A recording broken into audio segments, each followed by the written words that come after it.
Hi, I am from Genesis MEP private limited. ഇന്ന് നമ്മൾ HVC design ഏറ്റവും പ്രധാനപ്പെട്ട ഒരു ടോപ്പിക്കായ ഡക്റ്റ് ഡിസൈനിങ് വളരെ സിമ്പിളായി പറയാനാണ് ഉദ്ദേശിക്കുന്നത്. ബിഗിനേഴ്സിന് മനസ്സിലാകുന്ന രീതിയിൽ മെക്വേ മെത്തേഡ് ഉപയോഗിച്ച് എക്സ്പ്ലെയിൻ ചെയ്യാം. എയർ ഫ്ലോ ക്യാരി ചെയ്യാൻ ശരിയായ ഡക്റ്റ് സൈസ് സെലക്ട് ചെയ്യുന്നതാണ് ഡക്റ്റ് സൈസിങ്. ഡക്റ്റ് സൈസിങ്ങിൽ രണ്ട് യൂണിറ്റ്സാണ് പ്രധാനമായി ഉപയോഗിക്കുന്നത്, ബ്രിട്ടീഷ് സിസ്റ്റവും മെട്രിക് സിസ്റ്റവും. ബ്രിട്ടീഷ് സിസ്റ്റത്തിൽ എയർ ഫ്ലോ CFMലായിരിക്കും, വെലോസിറ്റി ഫീറ്റ് പെർ മിനിറ്റിലായിരിക്കും. മെട്രിക് സിസ്റ്റത്തിൽ എയർ ഫ്ലോ ലിറ്റർ പെർ സെക്കൻഡിലായിരിക്കും, velocity metre per സെക്കൻഡിലുമായിരിക്കും.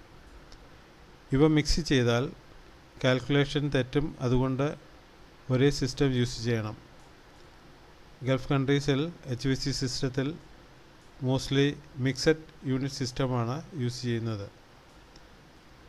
Air flow CFMലായിരിക്കും, വെലോസിറ്റി മീറ്റർ പെർ സെക്കൻഡിലായിരിക്കും, ഡക്റ്റ് സൈസ് mmലായിരിക്കും. അതുകൊണ്ട് കാൽക്കുലേഷൻ ചെയ്യുമ്പോൾ യൂണിറ്റ് കൺവേർട്ട്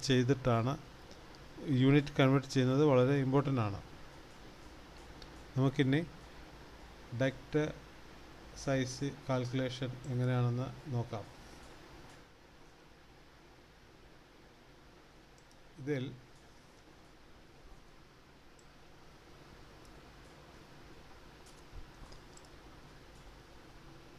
ഈ കാണുന്നതാണ് മെക്വേ design tool duct size.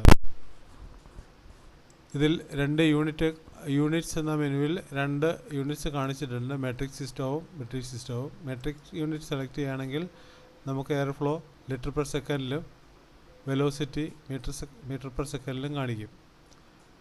British സിസ്റ്റത്തിലോട്ട് മാറുകയാണെങ്കിൽ നമ്മൾ എയർ ഫ്ലോ CFMലും വെലോസിറ്റി ഫീറ്റ് പെർ മിനിറ്റിലും കാണിക്കും. നമുക്ക് ഉദാഹരണത്തിന് ഇവിടെ ഒരു 400 CFM ഇൻപുട്ട് കൊടുക്കാം.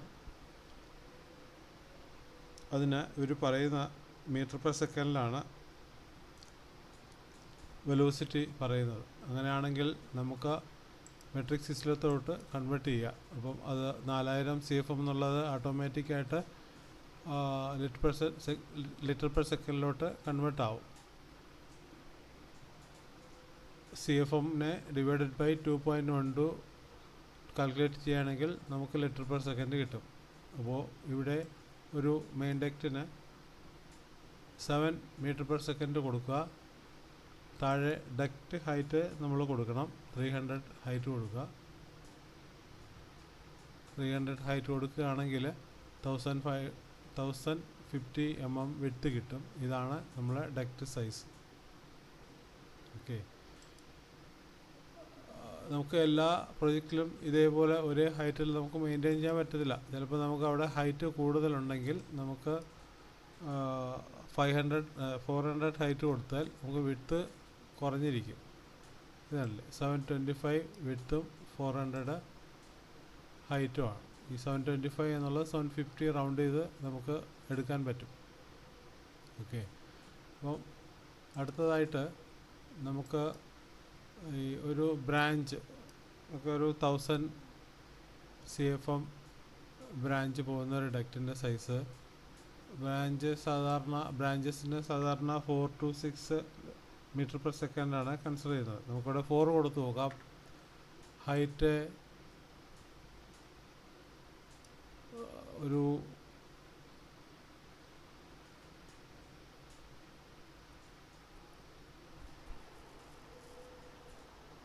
4 ഇവിടെ നമ്മൾ കൺവേർട്ട് ചെയ്യുക, മെട്രിക്കിലോട്ട് കൺവേർട്ട് ചെയ്ത് കഴിഞ്ഞാൽ 1000 എന്നുള്ളത് ലിറ്റർ പെർ സെക്കൻഡിലോട്ടായി. വെലോസിറ്റി 4 കൊടുക്കുക. നമുക്ക് ബ്രാഞ്ചിന് ഒരു 200 ഹൈറ്റ് കൊടുക്കുകയാണെങ്കിൽ കണ്ടില്ലേ 700/200 ഇതാണ് ഡക്റ്റ് സൈസ് വരുന്നത്. നമ്മൾ ഡക്റ്റ് സൈസ് കാൽക്കുലേറ്റ് ചെയ്യുമ്പോൾ പ്രോജക്റ്റിൻ്റെ സീലിംഗ് ഹൈറ്റ് കൺസിഡർ ചെയ്യണം, സൈറ്റിൻ്റെ സ്പേസ് അവൈലബിലിറ്റി കൺസിഡർ ചെയ്യണം, മറ്റ് സർവീസ്, പൈപ്പ്, കേബിൾ ട്രേ ഇതൊക്കെ പോകുന്നതിൻ്റെ അടിസ്ഥാനത്തിലായിരിക്കും നമ്മൾ ഡിസൈൻ ചെയ്യുക. സാധാരണ main duct velocity 6 to 8 metre per സെക്കൻഡും ബ്രാഞ്ചസിന് 4 to 6 മീറ്റർ പെർ സെക്കൻഡുമാണ്. ഹൈ വെലോസിറ്റി നമ്മൾ കൊടുക്കുകയാണെങ്കിൽ നോയ്സ് കൂടുതലായിരിക്കും. പ്രഷർ ഡ്രോപ്പ് ചെക്ക് ചെയ്യണം. ഇതാണ് മെക്കോ ഡക്റ്റ് സൈസ് ഉപയോഗിച്ച് ഡക്റ്റ് സൈസ് ചെയ്യുന്ന മെത്തേഡ്. ഇത് വളരെ സിമ്പിൾ ആൻഡ് ഫാസ്റ്റാണ്.